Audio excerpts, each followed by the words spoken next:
ایک دفعہ کا ذکر ہے کہ ایک شہزادی تھی جس کا نام شہزادی سلمہ تھا۔ شہزادی سلمہ نہایت لالچی اور مغرور تھی اور اسے کوئی بھی کام نہیں آتا تھا۔ ایک دفعہ کسی ملک کے بادشاہ نے اپنے بیٹے کے لیے شہزادی سلمہ کا رشتہ مانگا۔ شہزادی سلمہ کے والد نے ہاں کر دی اور اگلے روز شہزادہ اکبر اور اس کا باپ شہزادی کو دیکھنے کے لیے آ گئے۔ شہزادہ اکبر بہت خوبصورت تھا۔ بادشاہ نے شہزادی کو بلایا اور سب کچھ بتایا تو شہزادی نے انکار کر دیا اور کہا کہ میں اس لمبے بالوں والے سے شادی نہیں کروں گی۔ اسی وقت شہزادہ اکبر اور اس کا باپ غصے میں آ گئے اور فوراً وہاں سے چلے گئے۔ تو شہزادی سلمہ کے باپ کو غصہ آیا اور اس نے کہا کہ وہ شہزادی سے بات نہیں کرے گا۔ چند روز کے بعد ابھی بادشاہ کا غصہ ٹھنڈا نہیں ہوا تھا کہ اسے بانسری کی آواز سنائی دی اور اس نے کہا کہ بانسری والے کو لے آؤ۔ بانسری والا آ گیا۔ بانسری والے کو دیکھ کر بادشاہ نے شہزادی کو آواز دی۔ شہزادی سلمہ آ گئی۔ بادشاہ نے کہا میں نے سوچ لیا ہے کہ تمہاری شادی اس بانسری والے سے کروں گا۔ شہزادی پریشان ہو گئی۔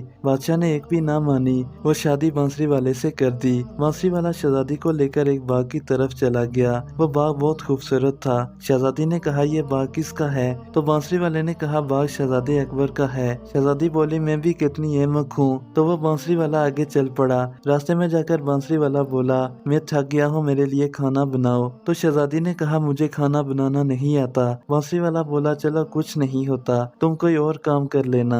بانسری والا کچھ سامان لے آیا اور شہزادی سے کہا تم اس سے پاپڑ بناؤ اور بیچو۔ مگر شہزادی نے کہا مجھے کوئی بھی کام نہیں آتا۔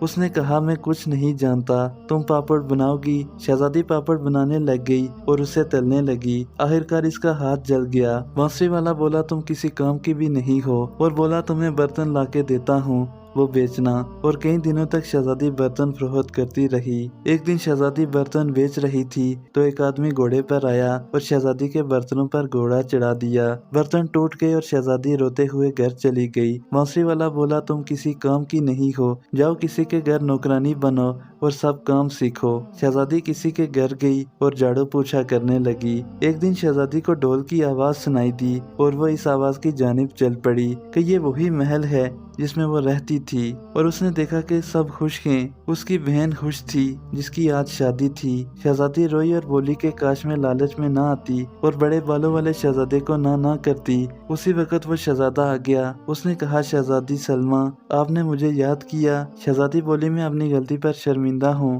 شہزادہ بولا ہم نے آپ کو غلطی کا احساس دلانا تھا، میں وہی بانسری والا ہوں جس سے تم نے شادی کی تھی۔ شہزادی اسی وقت ہنس پڑی اور جس آدمی نے آپ کے برتن پر گھوڑا چڑھایا تھا وہ بھی میں ہی تھا۔ اب تم اپنی غلطی پر شرمندہ ہو، مجھے بہت خوشی ہوئی ہے۔ پھر بادشاہ بولا اب تم دونوں کی شادی بڑی دھوم دھام سے ہوگی، اور وہ دونوں خوشی سے رہنے لگے۔ پیارے بچوں، آپ سب کو پتا ہے کہ لالچ بری بلا ہے۔ لالچی کسی نہ کسی کنویں میں جا کر گرتا ہے اور آخرکار نقصان ہی اٹھاتا ہے۔